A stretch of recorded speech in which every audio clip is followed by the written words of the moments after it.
வணக்கம் மக்களே, நாம இந்த ஆரோக்கியமான பதிவில் கொய்யா பழத்தில் நிறைந்துள்ள மருத்துவ நன்மைகளை பற்றி நம்ம விளக்கமாக பார்க்க போகிறோம்.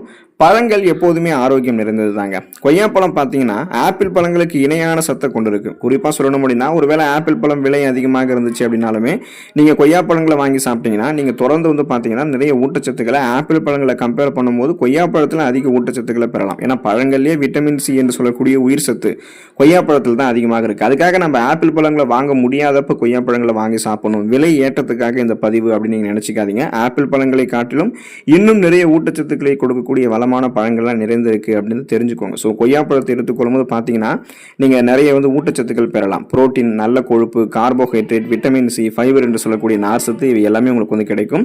இந்த ஊட்டச்சத்துக்களை கொடுத்து கொய்யாப்பழம் என்னென்ன மருத்துவமைகளை உங்களுக்கு கொடுக்குது அப்படின்றத விளக்கமாக பார்ப்போம். அதை பற்றி பார்க்கறதுக்கு முன்னாடி இந்த வீடியோவுக்கு மட்டும் ஒரு லைக்கை கொடுத்துட்டு இந்த தகவலை உங்களுக்கு தெரிஞ்சவங்களுக்கும் ஷேர் பண்ணிடுங்க. ஏன்னா இது அவங்களுக்கும் பயனுள்ளதாக இருக்கக்கூடிய ஒரு ஆரோக்கியமான பதிவு தான். இது போன்ற அப்டேட்ஸ்கள் நீங்கள் தொடர்ந்து பார்க்கறதுக்கு நம்மளுடைய ஹெல்த் நியூஸ் தமிழ் சேனல் மறக்காம சப்ஸ்கிரைப் பண்ணி வச்சுக்கோங்க. பக்கத்தில் இருக்கக்கூடிய பெல் பட்டனையும் கிளிக் பண்ணி ஆல் அப்படின்ற ஆப்ஷனையும் செட் பண்ணி வச்சுக்கிட்டீங்க அப்படின்னா நாங்கள் போடக்கூடிய எல்லா அப்டேட்ஸும் உங்களுக்கு நோட்டிஃபிகேஷன் அடிக்கடி சேரும். சரி வாங்க மக்களே, இப்போ வீடியோக்குள்ளே போயிடலாம். இதயம் ஆரோக்கியமாக இருக்கிறதுக்கு நம்ம கொய்யாப்பழத்தை எடுத்துக்கிறோனுங்க. காரணம் என்னன்னா, கொய்யாப்பழத்தில் ஆன்டி ஆக்சிடென்ட்கள் அதிகங்க. இது பல்வேறு இதய நோய்களுக்கு சிகிச்சை அளிக்கிறதுக்கு உதவிகரமாக இருக்கக்கூடிய ஊட்டச்சத்து. கூடுதலாக கொய்யாப்பழத்தில் பார்த்தீங்கன்னா சோடியம் இருக்கு. அதே போல பொட்டாசியத்தை பார்த்தீங்கன்னா சமநிலையில பராமரிக்கிறதுக்கு உதவி புரியக்கூடிய தன்மை இருக்கு. ஸோ இதனால அந்த பொட்டாசியம் என்ன பண்ணும் அப்படின்னா, உடல் நரம்புகள், ரத்த நாளங்கள் இருக்கக்கூடிய இறுக்கங்களை தளர்த்தி அந்த இறுக்கங்களை ரிமூவ் பண்ணிட்டு குறிப்பாக பார்த்தீங்கன்னா அதன் வழியாக ரத்த ஓட்டத்தை போதுமான அளவுக்கு நமக்கு சீராக அனுப்பும். இதனால பிபி என்று சொல்லக்கூடிய பிளட் பிரஷர், ரத்த அழுத்தம் தொடர்பான பிரச்சனையுமே நமக்கு இருக்காது. ஆய்வுகளின்படி உடல் நல்ல கொலஸ்ட்ராலுடைய அளவை அதிகரிச்சுட்டு கெட்ட கொலஸ்ட்ராலுடைய அளவை குறைச்சது அப்படின்னு பார்த்தீங்கன்னா நமக்கு இதயம் ஆரோக்கியமாக இருக்கும். ஏன்னா ரத்த நாளங்களில் படிந்திருக்கக்கூடிய கெட்ட கொழுப்புகள் அகற்றப்படும் பொழுது ரத்த நாளங்கள் வழியாக ரத்த ஓட்டம் இதயத்துக்கு சீரான அளவில் கிடைக்கும். இதனால இதயத்தினுடைய துடிப்பு சீரான அளவில் இருக்கிறதால மாரடைப்பு, பக்கவாதம், இந்த மாதிரி இதயம் தொடர்பான பிரச்சனைகள்லாம் ஏற்படாது. ஸோ கொய்யாப்பழத்தை எடுத்துக்கிட்டீங்கன்னா பிபி ப்ராப்ளம், கொலஸ்ட்ரால் ப்ராப்ளம் எல்லாம் இல்லாமல் இதயத்தை ஆரோக்கியமாக பராமரித்துக் கொள்ளலாம். ஆரோக்கியமான செரிமான மண்டலம் உங்களுக்கு வேணும் அப்படின்னா நீங்க கொய்யாப்பழத்தை எடுத்துக்கொள்ளலாங்க. காரணம், கொய்யாப்பழத்தில் டயட்ரி ஃபைபர், அதாவது டயட்ரி நார்ச்சத்துக்கள் அதிக அளவில் நிறைந்திருக்கிறதால இது வயிற்றுப்போக்கு மற்றும் சீரற்ற குடல் இயக்கம், கடுமையான மலச்சிக்கல் போன்ற பிரச்சனைகளை சரி செய்கிறது. அதாவது செரிமானம் தொடர்பான பிரச்சனைகளை குணப்படுத்தி மீண்டும் வராமல் தடுக்கிறது. கொய்யாப்பழத்தை நம்ம மென்று சாப்பிடும் போது அதில் இருக்கக்கூடிய விதைகள் சிறந்த மலமிளக்கியாக செயல்பட்டு குடல் இயக்கத்தை ஒழுங்காக நடைபெற செய்யுது. எனவே செரிமானம் சீராக நடைபெறணும், மலச்சிக்கல் ஏற்படாமல் இருக்கணும் அப்படின்னா தினமும் ஒரு கொய்யாப்பழத்தை நீங்க சாப்பிடணும். நீங்க சாப்பிடக்கூடிய உணவுகள் அப்பதான் செரிமானம் ஆகும். செரிமானமான உணவுகள் ஊட்டச்சத்துக்கள் உறிஞ்சப்பட்டது போக மீதம் இருக்கக்கூடிய கழிவுகள் எதுவுமே உங்களுடைய குடல்ல தேங்கி விடாம குடல்கள்ல இருந்து எளிமையாக வெளியேற்றப்பட்டு விடுங்க. கண் பார்வை மேம்படுவதற்கு நம்ம கொய்யாப்பழத்தை எடுத்துக்கொள்ளலாம். கொய்யாப்பழம் கண்களுக்கு மிகவும் நல்லது. ஏன்னா கொய்யாப்பழத்துல விட்டமின் ஏ அப்படின்ற அந்த கண் பார்வையை கூர்மைப்படுத்தக்கூடிய அடிப்படையான ஊட்டச்சத்து அதிகமாக நிறைந்திருக்கு.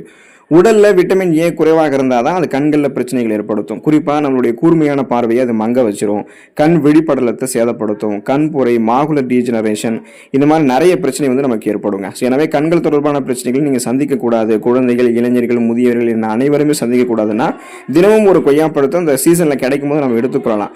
இதனால கண் பார்வை கூர்மைப்படுத்தக்கூடிய அடிப்படையான விட்டமின் ஏ போன்ற ஊட்டச்சத்துக்களை நமக்கு கொய்யாப்பழம் நமக்கு கொடுத்து கண் பார்வையை கூர்மைப்படுத்தும். கண்கள் சார்ந்த பல்வேறு விதமான பிரச்சனைகளை வராமல் நமக்கு தடுத்து அது கூர்மையான பார்வையை நமக்கு பெற்றுக் கொடுக்கும். ஆரோக்கியமான சருமத்தை பெறுவதற்கு நம்ம கொய்யாப்பழத்தை எடுத்துக்கொள்ளலாங்க. காரணம், கொய்யாப்பழத்தில் கெரோட்டின், லைகோபின் மற்றும் விட்டமின் ஏ, விட்டமின் சி எல்லாமே இருக்கு. இவை அனைத்துமே சருமத்தினுடைய ஆரோக்கியத்திற்கு வேண்டிய அடிப்படையான இன்றியமையாத ஊட்டச்சத்துக்கள். ஸோ உங்களுக்கு முகப்பொருட்கள் அதிகமாக வரும் அப்படின்னா கொய்யாப்பழத்தை நீங்க எடுத்துக்கிட்டீங்க அப்படின்னா முகப்பொருட்கள் வருவது குறைவதோடு சருமத்தினுடைய ஆரோக்கியமும் அழகும் உங்களுக்கு மேம்படும். இப்போ இது எப்படின்னு பார்த்தீங்கன்னா, இப்போ கொய்யாப்பழத்தில் தான் விட்டமின் சி அப்படின்ற அந்த உயிர் சத்து இருக்குன்றதை நான் உங்களுக்கு முன்னாடி சொல்லியிருந்தேன் இல்லையா? ஸோ இது என்ன பண்ணும் அப்படின்னா சருமத்தில் இருக்கக்கூடிய இறந்த செல்களை அகற்றிடும், அழுக்குகள், கழிவுகளை ரிமூவ் பண்ணிடும். இதனால முகப்பொருட்கள், கண் கருவளையங்கள், கரும்புள்ளிகள், வயதான சுருங்கிய தோல் அமைப்பு, கோடுகள், கரைகள் கொண்ட மாசு முறைவடைந்த சருமம் எல்லாம் இருக்காது. மின்னக்கூடிய பளபளப்பான ஒரு மிருதுவான சருமம் கிடைக்கும், இளமையான ஒரு சருமம் கிடைக்கும், தோல் சுருக்கம் இல்லாத ஒரு சருமம் கிடைக்கும். சர்க்கரை நோயாளிகளுக்கு மிக மிகவும் சிறந்த ஒரு பழமாக கொய்யாப்பழம் இருக்கு. இது அவங்களுக்கு சர்க்கரை நோயிலிருந்து விடுபட வைக்கும். இப்போ உங்களுக்கு சர்க்கரை நோய் இருக்கு அப்படின்னா நீங்க தினமும் ஒரு கொய்யாப்பழத்தை மிகவும் அதை சாப்பிட்றதும் உங்களுக்கு மிகவும் நல்லதுங்க. ஏன்னா கொய்யாப்பழம் ரத்த சர்க்கரையினுடைய அளவை சீராக்குவதாக சில ஆய்வுகளை குறிப்பிடுறாங்க. மேலும் இதுல நார்சத்து அதிகமாகவும் கிளைசமிக் இண்டெக்ஸ் குறைவாகவும் இருக்கிறதால தான் சர்க்கரை நோய் வரக்கூடிய அந்த அபாயத்தை இது உங்களுக்கு தடுக்கும். அதிலும் கொய்யாப்பழத்தினுடைய இலைகளை நீங்க நீரில் போட்டு கொதிக்க வைத்து இறக்கி வடிகட்டி அந்த தண்ணீரை குடிச்சிட்டு வந்தீங்க அப்படின்னா ரத்த சர்க்கரையினுடைய அளவு குறைவாக தான் உங்களுக்கு குறிப்பிடுறாங்க. ஸோ உங்களுடைய இம்யூன் பவர் அதை பார்த்தீங்கன்னா உங்களுக்கு அதிகரிக்கப்படும். அதே போல் உங்களுடைய ரத்தத்தில் இன்சுலின் சென்சிட்டிவிட்டி, இன்சுலின் உணர்திறன் வந்து மேம்படுத்தப்படும். அதிகரித்திருக்கக்கூடிய சர்க்கரையினுடைய அளவை ரத்தத்தில் வந்து கட்டுப்படுத்திக் கொள்ளலாம். நாளடைவில் அந்த சுகர் ப்ராப்ளத்திலிருந்து நீங்கள் விடுபட்டு கொள்ளலாங்க. தொடர்ந்து நீங்கள் என்ன பண்ணுறீங்கன்னா, கொய்யாப்பழத்தை அந்த சீசனில் கிடைக்கும் பொழுதே தினமும் ஒரு கொய்யாப்பழம் அப்படின்னு சாப்பிட்டீங்கன்னா அதில் இருக்கக்கூடிய ஊட்டச்சத்துக்களை பெற்று நிறைய மருத்துவமைகளை பெற்று நலமோடு வாழக்கூடிய வாய்ப்பை பெற்று ஆரோக்கியமாக இருங்க. அடுத்த ஆரோக்கியமான பதிவில் மறக்காமல் சந்திப்போம். நன்றி மக்களே.